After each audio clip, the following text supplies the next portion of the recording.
There's continuing controversy this week over the rescue of journalist Stephen Farrell in Afghanistan, during which a British soldier, an Afghan journalist and 2 civilians were killed.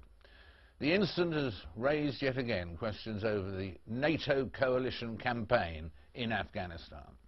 So what effect does all this have on the soldiers themselves? The people have to do the action. The men and women out there fighting. Colonel Richard Kemp is the former commander of the British forces in Afghanistan, and he's written a book called Attack State Red about the military campaign, and earlier he explained to me what he was trying to get across about the real fighting in the book. I think the key thing was to explain to the reading public, the vast majority, the overwhelming majority of whom will never have experienced combat, fortunately, and will never have to. I wanted to explain to them what our soldiers go through day in and day out in Afghanistan in combat, and the same applies pretty much to any combat situation. And I read somewhere that, for instance, the figure at the moment has come to the point where someone going on a 6-month mission to Afghanistan has a 1 in 10 chance of being a casualty, and perhaps worse. In fact, 1 in 10, which is, that must mean fear is a big factor, and discomfort as well. Fear is a very big factor, and it comes out strongly in this book. Fear is something that's rarely written about in war books or military books because people are a bit afraid of talking about it. Here, the soldiers that I interviewed for this book have been very, very open and frank and forthright about their fear. And I think the most important thing about that is the way that they've overcome that fear to display the most extraordinary bravery and heroism. How did they do that? I mean, in different ways, presumably, or was it everybody wrapped themselves in the flag or whatever? I mean, it's all down to teamwork. It's down to, in many ways, in the British Army, it's down to the amazing regimental spirit that exists within the British Army system, and close-knit combat units who work together, train together, fight together, and even, you know, when they're back in England, go down the pub and have a punch-up together, frankly, sometimes. And working, you know, getting really to know each other, and they then fight for their friends.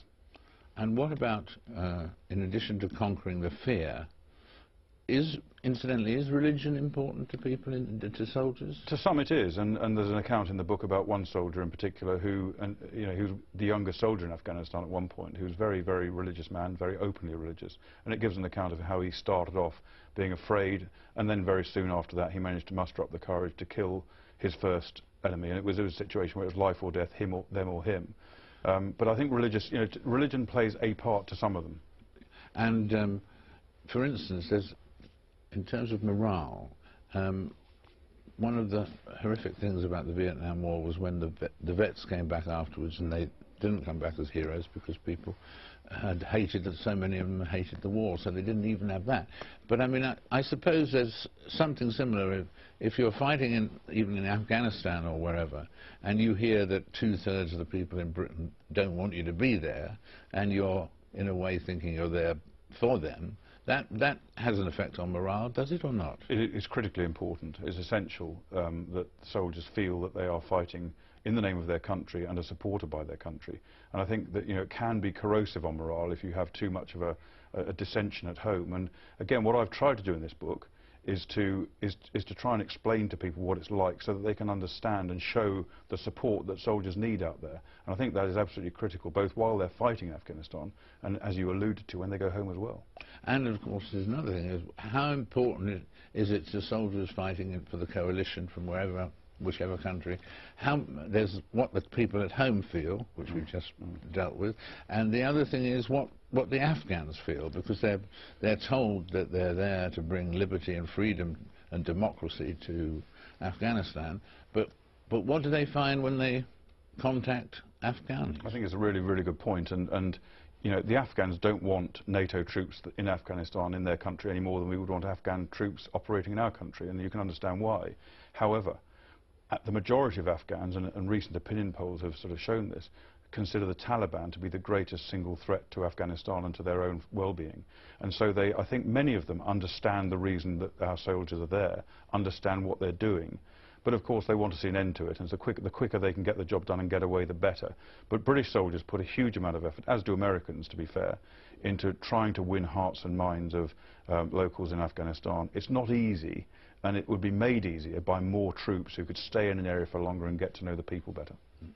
And do they want to come home, troops, when they get there, or are they on a mission and they want to complete the time. It's like soldiers everywhere. They want to be where they're not. They want to be, and when they get there, they want to get back. And it's the same throughout armies and throughout the world. But the soldiers I spoke to thoroughly, felt a sense of determination and purpose in the tour they were in. In many cases, enjoyed it. Of course, there were tragedies, and seeing your friend blown apart beside you, which I've recounted in the book, it does not make anything a pleasant experience. But on the whole, they're committed to what they're doing there. And I spoke yesterday, actually, to some soldiers from this battalion that I've written about who are going back to Afghanistan soon, the same soldiers who fought there alongside people who've been seriously wounded and killed, and they were looking forward to returning and going and carrying on with the job. Well, thank you very much. That's a very clear picture of what it's like to be out there for 6 months or whatever. How long will there be coalition troops in Afghanistan? 10 years? I would say at the current level of intensity, maybe 3 to 5 years, and probably a residual presence for a good 10 years, I would have thought, yeah. Thank you very much indeed. Okay. Colonel Richard Kemp there, talking to me earlier. I'm afraid that's all we've got time for this week, actually. So my thanks to all of my guests from all over the world, and do join us again in 7 days' time for another Frost Over the World.